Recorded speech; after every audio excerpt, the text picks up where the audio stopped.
મહેસાણા નાગરિક સહકારી બેંકમાં 48 વર્ષ બાદ ચૂંટણી 700 કરોડનું ટર્નઓવર ધરાવતી મહેસાણા નાગરિક સહકારી બેંકની કુલ 10 શાખાઓ 48 વર્ષથી બેંકમાં ચૂંટણી યોજાઈ નથી। બેંકમાં 48 વર્ષ બાદ સત્તાધારી પેનલ સામે યુવા સભાસદોએ ચૂંટણી જંગમાં ઝંપલાવ્યું। પરિવર્તન પેનલ બનાવી ચૂંટણી જંગમાં ઝંપલાવ્યું। સામે બાજુ સત્તાધારી પેનલ વિશ્વાસ પેનલના નામે મેદાનમાં છે। અર્બન બેંકની ચૂંટણી બાદ મહેસાણામાં ફરી એક વખત સહકારી બેંકની ચૂંટણીનો જંગ જામ્યો।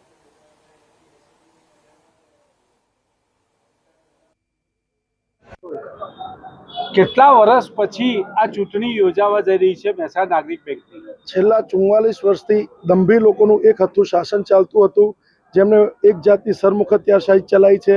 પહેલા ઘણીવાર ચૂંટણીઓ આવવાની શક્યતાઓ ઊભી થઈ હતી અને પરિસ્થિતિ પણ ઊભી થઈ હતી, પણ આ લોકોએ સામ દામ દંડ ભેદ અપનાવી ગમે તે કારણોસર કાં તો ચૂંટણી અટકાવી દીધી અથવા મજબૂત ઉમેદવારોને એક જાતના પ્રલોભન આપી અને બેસાડી દેવામાં આવ્યા હતા।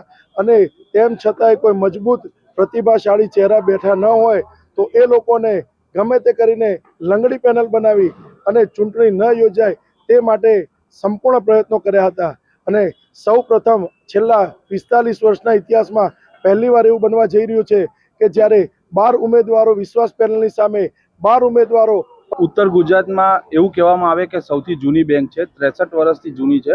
1963માં એની સ્થાપના થઈ હતી, પણ હાલના તબક્કે 2025ના જે નવા યુગની જરૂરિયાત છે ડિજિટલ ટ્રાન્સફોર્મેશનની, ડિજિટલ બેન્કિંગની, એ સુવિધાઓમાં આ બેંક બહુ પછાત છે, જેના કારણે આ બેંકનો વિકાસ થઈ રહ્યો નથી। એના સાપેક્ષમાં જે નવી કોઓપરેટિવ સેક્ટરની બેંકો ચાલુ થઈ હતી, જે નવી ક્રેડિટ સોસાયટીઓ ચાલુ થઈ હતી, એ છેલ્લા 20 વર્ષમાં બી ચાલુ થઈ છે। એ લોકોનું બી ટર્નઓવર આપણી બેંક કરતાં વધારે છે અને એ લોકો સારો ધંધો કરે છે, સારો નફો કરે છે। કેટલા સભાસદો છે આ બેંકમાં અને કેટલું ટર્નઓવર છે વાર્ષિક? આ બેંકનું ટર્નઓવર અંદાજિત 600 થી 700 કરોડનું ટર્નઓવર છે અને આની અંદર 16,000 સભાસદો છે। કેટલી બ્રાન્ચો છે તમારી? આ બેંકમાં 10 બ્રાન્ચો છે।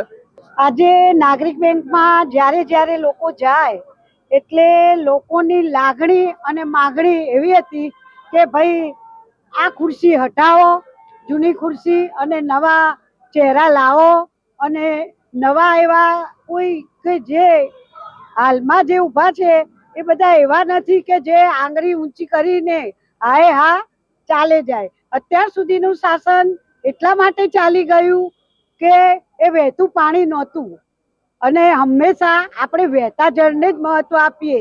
ખાબોચિયું ભર્યું હોય તો એમાં કોઈ પગ ધોવા પણ ન જાય। તો આજે ચોખ્ખા પાણીની જરૂર છે અને લોકોને લોન નથી મળતી, લોકોને નોકરી માટે પૈસા માટે ધક્કા ખવડાવે, ચેરમેન હાજર હોય તો જ કામ થાય।